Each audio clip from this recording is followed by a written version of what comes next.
देखिए, नवरात्रों में बहुत खुशियों के माहौल चारों तरफ हैं। पेड़ों में एक अनूठी हरियाली है, हवा में सुगंध है। एटलीस्ट मैं क्या देख रहा हूँ, पूरे जहान को खुशनुमा में तब्दील कर दिया है माँ कालरात्रि ने। माँ कालरात्रि की पूजा करने का महत्व है। माँ कालरात्रि की पूजा करने का बहुत महत्व है।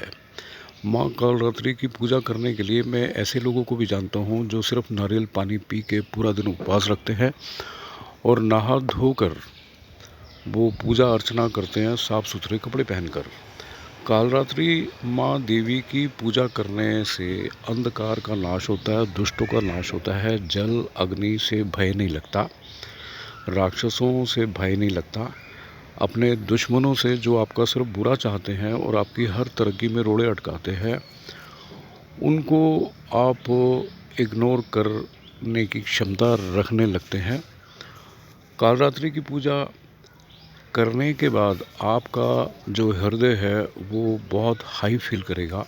ये एक प्रूवन फैक्ट है। जाने अनजाने भूल जो भी आप कर बैठे हो, आप क्षमा जब मांगते हो तो आपका दिल साफ सुथरा हो जाता है। काले भुने चने और आधा नींबू काट के पूजा करने का भी महत्व है। आपके घरों में किस तरह से होता है आप वैसे करिए। मेरे घरों में कैसे चल रहा है वो मैं आपको वर्णन करने की कोशिश कर रहा हूँ। नकारात्मक शक्तियों से छुटकारा मिल जाता है आपको। पूरे जहान में खुले हृदय से एक विजय प्राप्ति की दिशा में आपको पथ नज़र आने लगता है। आपका कोई भी काम रुकने वाला नहीं है। आपने कितने ही बड़े से बड़े टारगेट रखे हैं वो सब पूरे होते हुए आपको प्रतीत होंगे।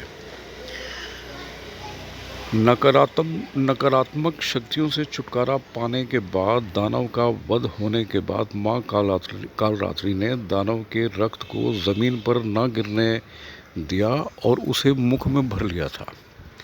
ऐसी कथा है, किंवदंतियाँ हैं ऐसा सुनने में आता है। मेरे घर में किस तरह से पूजा अर्चनाएं चलती हैं मैंने आपको बता दिया है। आप भी प्लीज़ वही करें जो आपके घर में बुज़ुर्गों ने बता रखा है। देखिए, हमें ये सब करने की क्यों ज़रूरत है? हमारे हिंदू सनातन धर्मियों को ये मान लेना चाहिए कि कोई स्कूल, कॉलेज, यूनिवर्सिटी या कोई दुकानें इस तरह की नहीं हुआ करती जहाँ पे ट्रेडिशनल कल्चरल एक्टिविटीज़ सिखाई जाएं। ये घर घर में बुज़ुर्गों का काम है कि अपने जो बच्चे हैं उनको सामने सामने अच्छे से अपने तौर तरीक़ों को, अपने विधि विधानों को, अपने परमात्माओं का बोध कराना आवश्यक है। घर में अंग्रेज़ी न्यूज़पेपर आ जाना, घर में अंग्रेज़ी फ़िल्मों का देखना, ओके, वो एक अलग मैटर है। मैंने पहले भी बताया है, दुनिया की सारी स्टडीज़ कर लीजिए, दुनिया की सारी लैंग्वेज सीख लीजिए, उसमें कहाँ बुराई है। मगर अपने कल्चर को जगड़ के रखने वाले जो लोग हैं उनका चेहरा उज्जवल रहता है। This is a proven fact.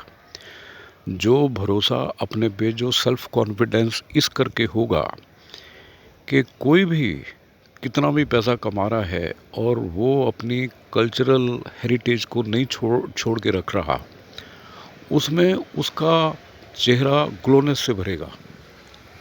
इत्तेफाक से कोई अगर ये मान के बैठा है कि इतना पैसा कमाने के बाद भी रूढ़िवादी पुराने तौर तरीक़ों में हम क्यों अटके रहे हैं, करके देख लीजिए, बर्बादी आने में देर नहीं लगेगी।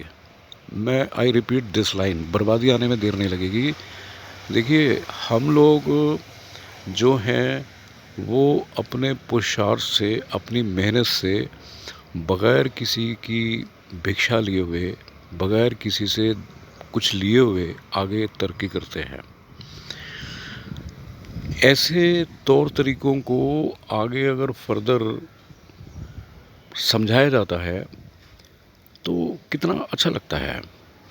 मैं किसी के घर में बैठा था, बहुत पुरानी बात है, 4-5 साल के 2 बच्चे, एक एजेड आदमी जो होंगे 68 के उस वक्त, उन्होंने दोनों के कान में धीरे धीरे ओम भूर्भुवः स्वः तत्सवितुर्वरेण्यं भर्गो देवस्य धीमहि धियो यो न प्रचोदयात् बोला। जब दोनों बच्चे 7-8 दफ़ा ये वाली लाइनें सुन के गए तो वो बोलने लगे, मैं जिनके घर में गया हुआ था, कि मैं इस तरह से डेली करता हूँ इनके कान में, डेली मैं इनके कान में गायत्री मंत्र का जाप करता हूँ और इनको इतना सुहाता है। ये गली के बच्चे हैं, ये बोलते हैं ये हमारे घर के बच्चे नहीं हैं। गली मोहल्ले में शाम को जब खेलने आते हैं बच्चे तो अपने आप से 2-2 करके मेरे पास आते रहते हैं। देखिए, दिस इज़ गुड। एक मेरे घर के सामने सहारनपुर में ही मंदिर है, तो मैं वहाँ मंदिर में गया हुआ था, तो उस मंदिर की देख रेख एक माताजी करती हैं, ऑनर। तो माताजी सबके हालचाल पूछती है। मेरे से भी राम राम होने के बाद एक लड़की जो कि शिव जी पे जल चढ़ा रही थी, मेरे को खुद ब खुद बताने लगी कि ये आई हुई है पंजाब से और ये हमारे मोहल्ले में अपनी मासी से मिलने आई है। ये अपने घर में पंजाब में डेली जो पूजा अर्चना करती थी, शिव जी पे जल चढ़ाती थी, अगर ये सहारनपुर आई है अपनी मासी से मिलने तो इसने अपनी दिनचर्या नहीं छोड़ी। सुबह सवेरे का 6 बजे का वक्त था उस वक्त जब मैं मंदिर में गया था, और 6 बजे वो 10-12 साल की लड़की ने मेरे को राम राम बोला और उस माताजी के पाँव छुए। कितना अच्छा लगता है। आप भी अपने घर के बच्चों को इस तरह से समझाइए, इस तरह से बातों का दर्शन कराइए। मेरी आपको राम राम।